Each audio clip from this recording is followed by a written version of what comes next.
Dear students, మనం ఇప్పుడు viscosity of fluids ఈ లెసన్ చెప్పుకుంటున్నాం. ఇందులో ఆల్రెడీ నేను పార్ట్ 1 చెప్పేశాను. ఇప్పుడు పార్ట్ 2 చెప్పుకోబోతున్నాం. ఇంతకు ముందు క్లాస్లో మీకు పాస్కల్స్ లా అంటే ఏంటో చెప్పానమాట. ఏంటి పాస్కల్స్ లా అంటే ఇది ఒక కంటైనర్. ఈ కంటైనర్ నిండా కూడా ఒక లిక్విడ్ ఉంది.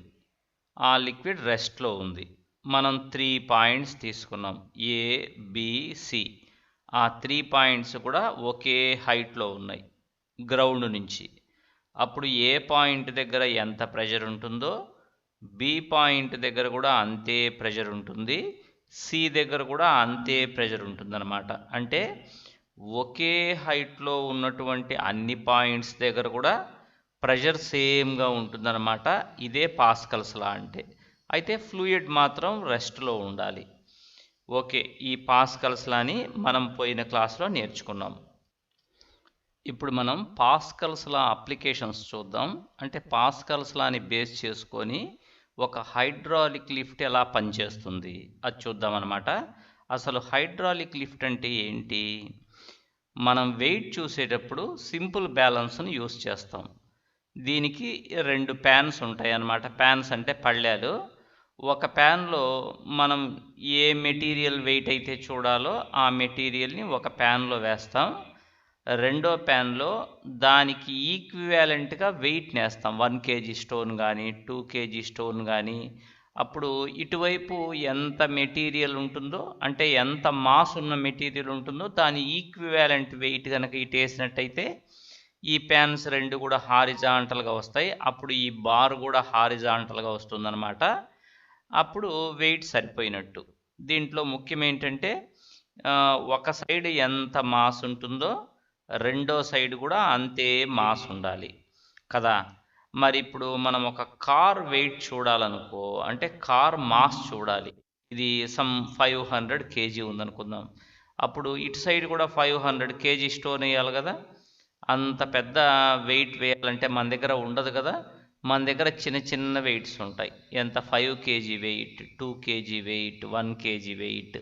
దాన్ని యూస్ చేసి మనం 500 kg వెయిట్ ఉన్న కార్ వెయిట్ని మనం తూచగలగాలి, బ్యాలెన్స్ చేయాలి. దాన్నే హైడ్రాలిక్ లిఫ్ట్ అంటారు. అది ఎలా పనిచేస్తుందనేది ఇప్పుడు చూద్దాం. In a hydraulic lift 2 pistons are separated by the space filled with a liquid. ఇటు సైడ్ ఒక పిస్టన్ ఉంది, గమనించారా? దానికి ఏరియా ఆఫ్ క్రాస్ సెక్షన్ తక్కువ అనమాట. దాని ఏరియా ఆఫ్ క్రాస్ సెక్షన్ ఎంత అంటే A1. మరి ఇటు సైడ్ కూడా ఒక పిస్టన్ ఉంది, ఇది పిస్టన్. దాని ఏరియా ఆఫ్ క్రాస్ సెక్షన్ ఎక్కువ, అంటే దాని area of cross section A2. ఈ 2 పిస్టన్స్ కూడా ఒక ట్యూబ్తో కనెక్ట్ అయినాయి.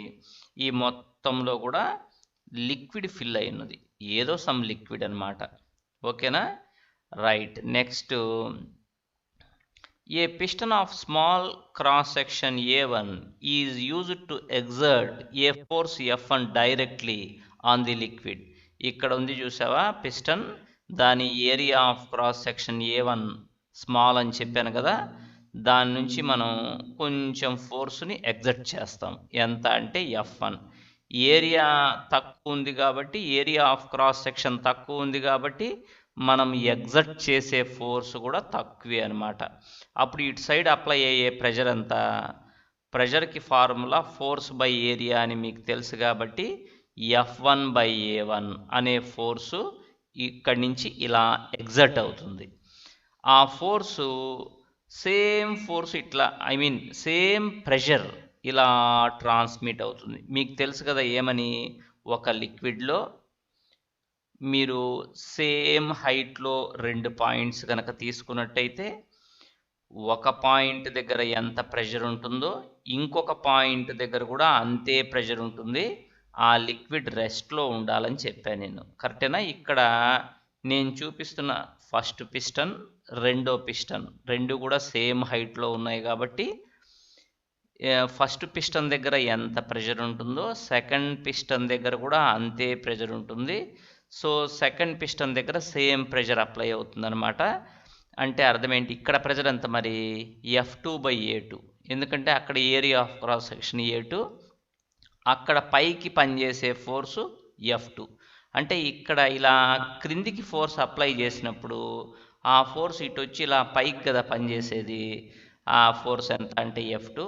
అప్పుడు ప్రెజర్ P = F1/A1 అనైనా రాయొచ్చు, F2/A2 అనైనా రాయొచ్చు. దీని నుంచి మనకి ఏం తెలుస్తుందంటే F1/A1 F2/A2 అని మనకు తెలిసిపోతుంది. మీకు తెలుసు A2 అనేది A1 కంటే చాలా ఎక్కువ అని. A2 is very very greater than A1.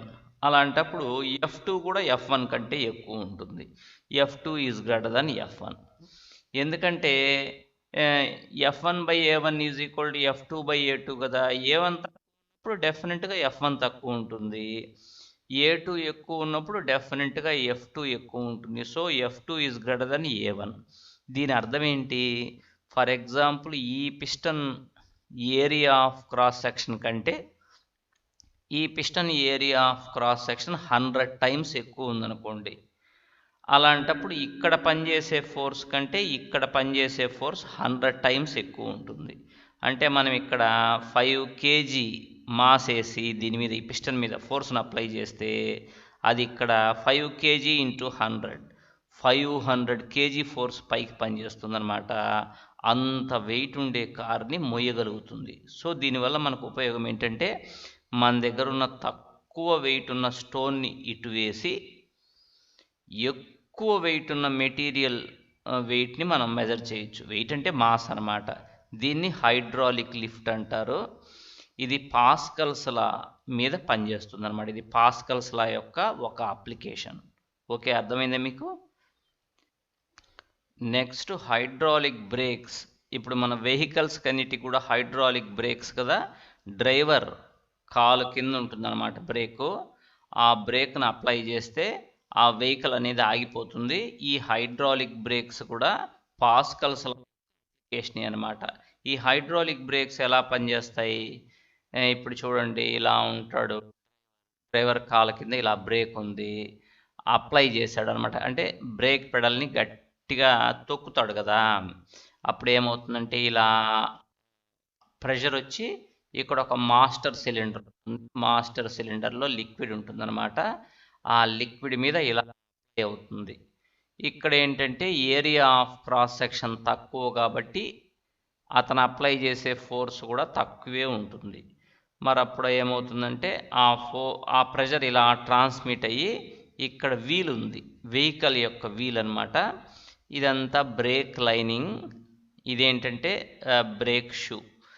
మరి దీని ఏరియా ఆఫ్ క్రాస్ సెక్షన్ ఎక్కువ ఉంది కదా, అంటే ఇక్కడ ఫోర్స్ కూడా ఎక్కువే ఉంటుంది. మీకు తెలుసు కదా, ఏరియా ఆఫ్ క్రాస్ సెక్షన్ తక్కువ ఉంటే ఫోర్స్ కూడా తక్కువే ఉంటుంది. ఏరియా ఆఫ్ క్రాస్ సెక్షన్ ఎక్కువ ఉంటే ఫోర్స్ కూడా ఎక్కువే ఉంటుంది. ప్రెషర్ మాత్రం సేమ్.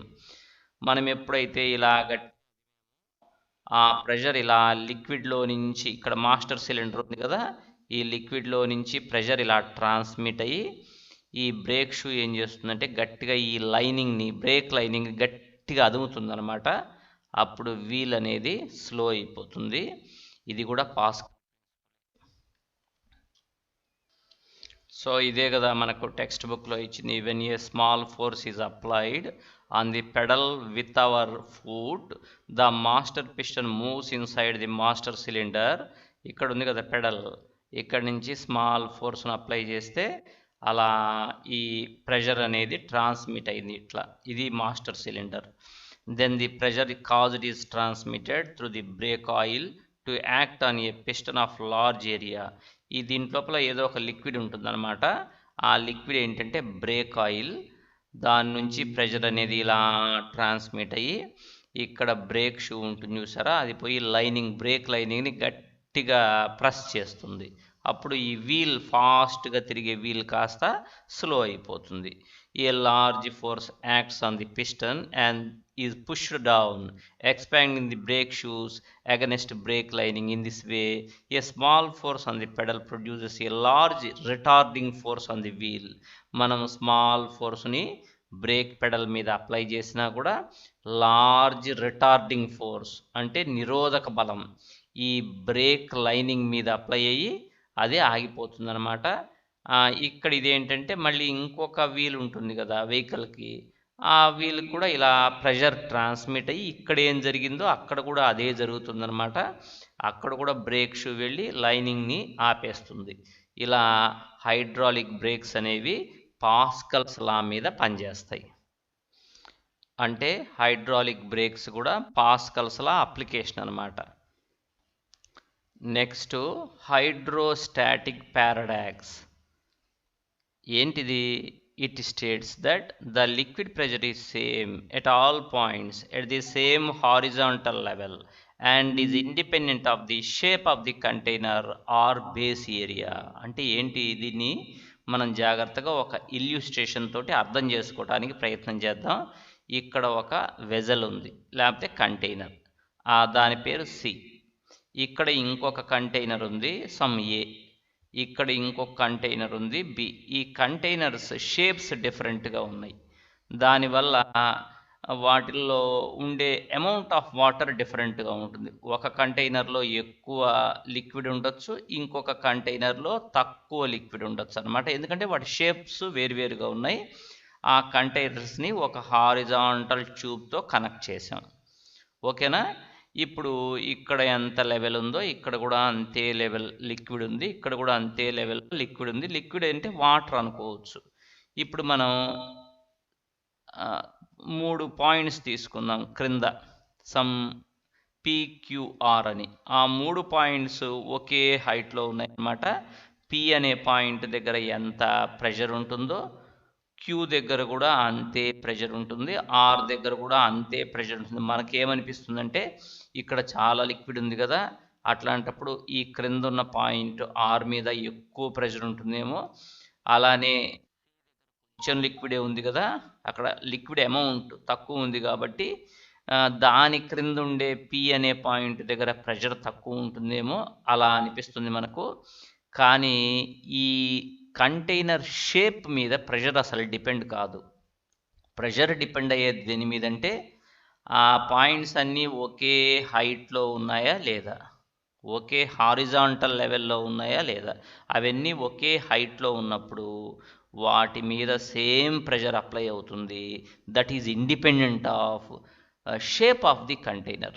కంటైనర్ యొక్క షేప్ మీద అసలు ప్రెషర్ డిపెండ్ కాదు, అది ఎంత హైట్లో ఉంది అనే పాయింట్ మీదనే డిపెండ్ అవుతుందన్నమాట.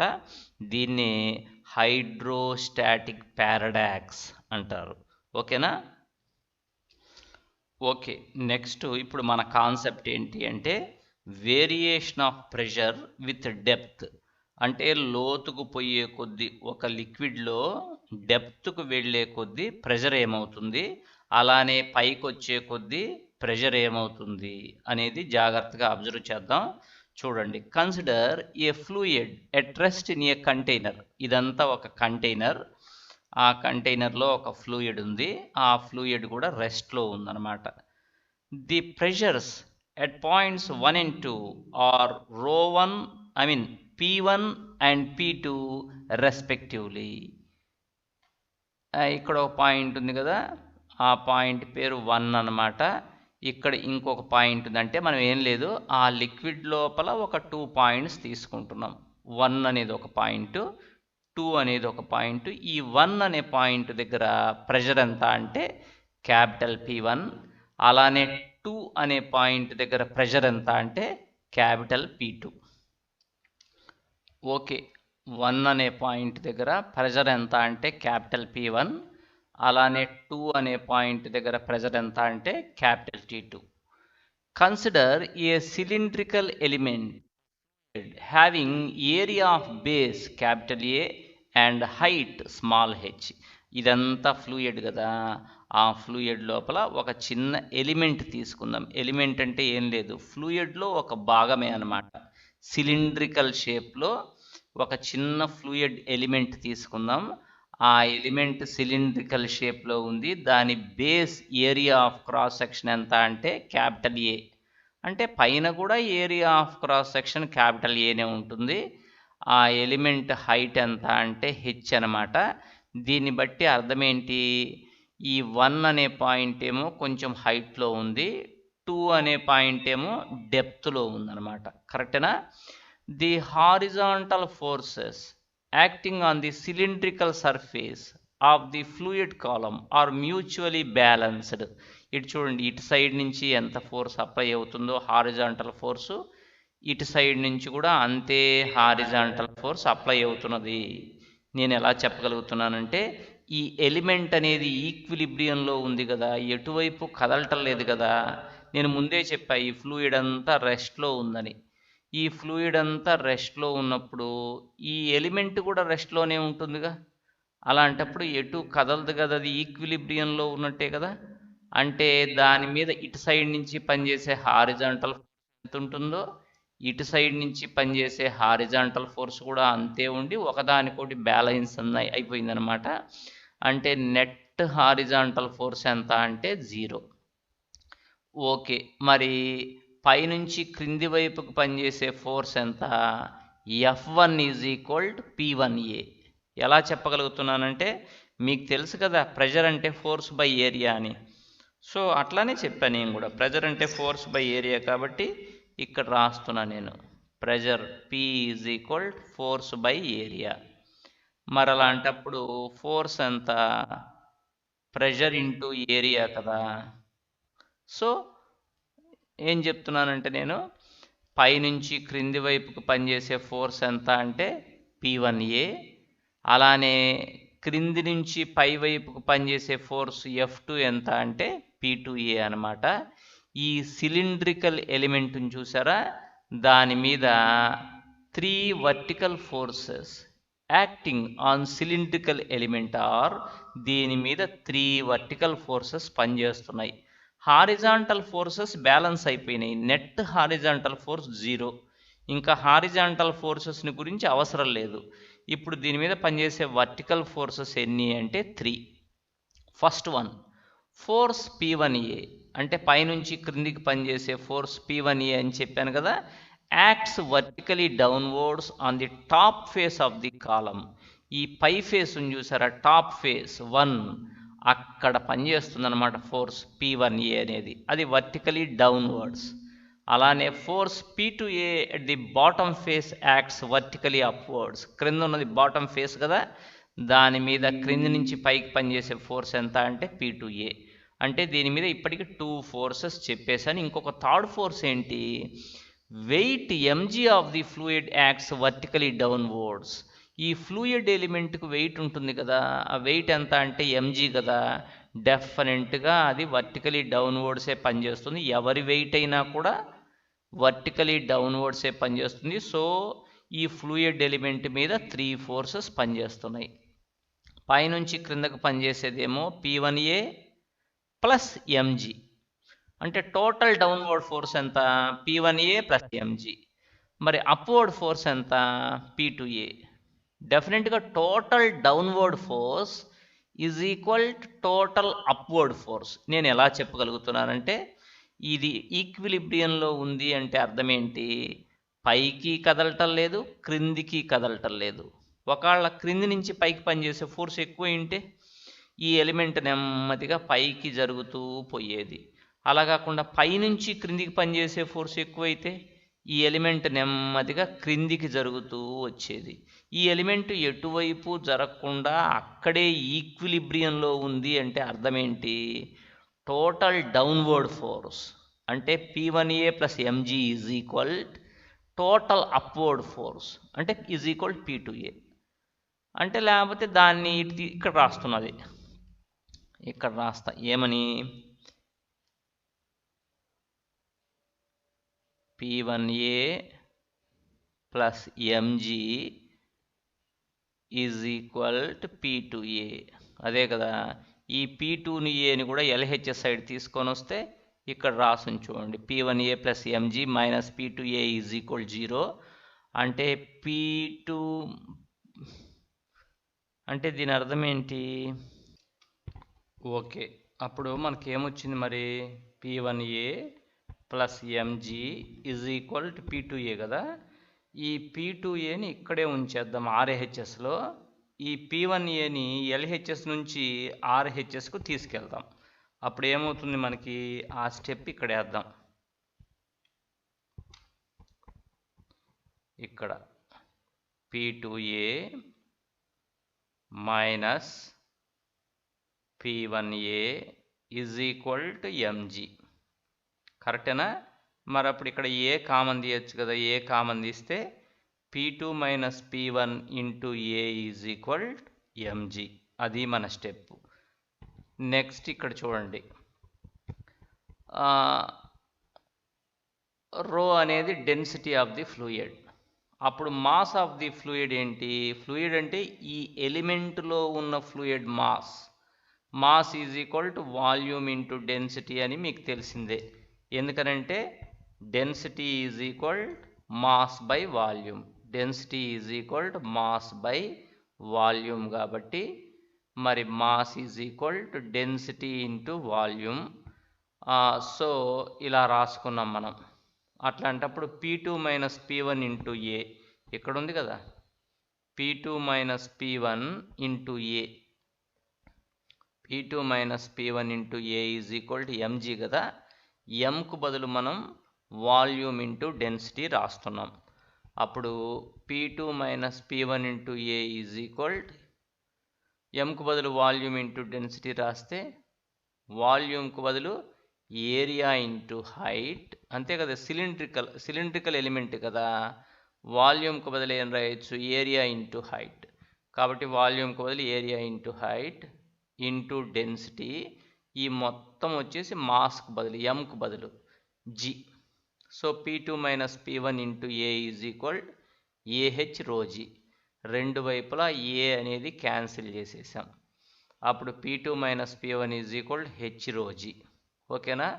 సో ఈ పాయింట్కు ప్రెషర్ డిఫరెన్స్ ఎంత ఉంటుందంటే హెచ్ రోజీ అని తెలిసిపోయింది. ఇదే మనకి ఇంపార్టెంట్ పాయింట్. అంటే A1 అనే పాయింట్ కంటే 2 అనే పాయింట్ దగ్గర ప్రెషర్ ఎక్కువ ఉంటుందన్నమాట. ఎందుకంటే అది డెప్త్లో ఉంది కదా. మరి ఎంత ఎక్సెస్ ఉంటుందంటే, ఎక్సెస్ అంటే P2 మైనస్ P1ఏ కదా, హెచ్ రోజీ. అది హైట్ని బట్టి ఉంటుందన్నమాట. ఈ డెప్త్ ఎంత ఎక్కువ ఉంటే ప్రెషర్ కూడా అంత ఎక్కువ ఉంటుంది. 2 అనే పాయింట్ దగ్గరే ప్రెషర్ ఎక్కువ, ఎందుకంటే డెప్త్లో ఉంది కాబట్టి. దేనికంటే 1 అనే పాయింట్ దగ్గర ప్రెషర్ కంటే 2 అనే పాయింట్ దగ్గరే ప్రెషర్ ఎక్కువ ఉంటుందన్నమాట. ఓకే, ఒకవేళ ఈ ఎలిమెంట్ని మనం ఇలా పైకి తీసుకెళ్ళామనుకో సర్ఫేస్ మీదికి, అప్పుడు 1 అనే పాయింట్ సర్ఫేస్ మీద ఉంటుంది. అంటే అక్కడ pressure P1 is equal to PA అవుతుంది. అట్మాస్ఫియరిక్ ప్రెషర్ అయిపోతుంది కదా, ఎందుకంటే ఎలిమెంట్ని మనం జరుపుకుంటూ సర్ఫేస్ దాకా వెళ్ళాం.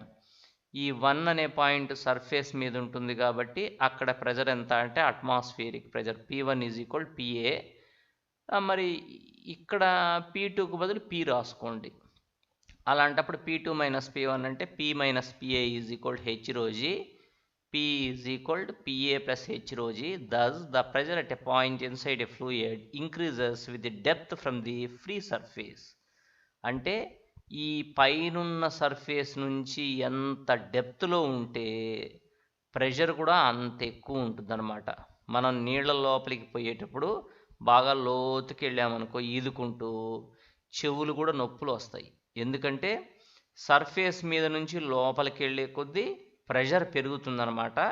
ఆ ప్రెషర్ మన ఇయర్ మీద యాక్ట్ అయ్యి చెవు నొప్పి వస్తుంది మనకి. ఓకేనా? సో సర్ఫేస్ నుంచి ఎంత డెప్త్కి వెళ్తే మనం ప్రెషర్ అంత ఎక్కువ ఉంటుందన్నమాట. సర్ఫేస్ మీదకి వస్తే మాత్రం అట్మాస్ఫియరిక్ ప్రెషర్ ఎంత ఉంటుందో అంతే ఉంటుంది. ఎందుకంటే ఈ సర్ఫేస్ అనేది అట్మాస్ఫియర్లోకి ఎక్స్పోజ్ అయి ఉంటుంది కాబట్టి సర్ఫేస్ మీద అట్మాస్ఫియరిక్ ప్రెషరే ఉంటుందన్నమాట. సో మీకు తెలిసిపోయింది, ఇలా ప్రెషర్ డెప్త్తో వేరీ అవుతుందని తెలిసిపోయింది అనమాట. హెడ్డింగ్ కూడా అదే, variation of pressure with depth. ఓకేనా? ఇప్పుడు మనం ఒక 3 కాన్సెప్ట్స్ చెప్పుకున్నాం. హైడ్రాలిక్ బ్రేక్స్, ఇవన్నీ కూడా పాస్కల్స్ లా మీద పనిచేసేవే. తర్వాత హైడ్రాలిక్ లిఫ్ట్ అనేది చెప్పాను. తర్వాత నెక్స్ట్ మీకు హైడ్రోస్టాటిక్ పారాడాక్స్ అంటే చెప్పాను. Next variation of pressure with depth అంటే కూడా చెప్పాను అనమాట. ఓకే, మిగిలింది మనం నెక్స్ట్ క్లాస్లో చెప్పుకుందాం. రైట్.